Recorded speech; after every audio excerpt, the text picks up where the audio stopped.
নমস্কার সবাইকে, শুভ সকাল।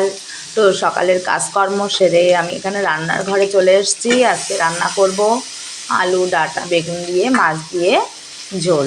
তো আপনারা সঙ্গে থাকুন, ভালোবাসতে থাকুন।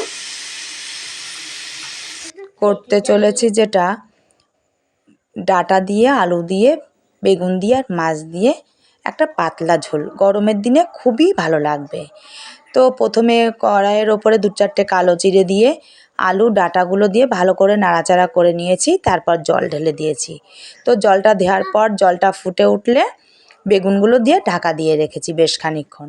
তারপর ফুটে উঠলে ঢাকনাটা সরিয়ে দিয়ে একটু আদা জিরে বাটা দিয়ে বেশ খানিকক্ষণ ফুটতে দিতে হবে, আর দিতে হবে পরিমাণ মতো লবণ ও হলুদ। তো হয়ে গেছে আমার এখানে প্রায় রান্না কমপ্লিট। গরমের দিনে একদিন ট্রাই করে দেখুন, খুব ভালো লাগবে। আমাদের তো খেতে খুব ভালো লেগেছিল। তো সুস্থ থাকবেন, দেখা হচ্ছে নেক্সট ব্লগ।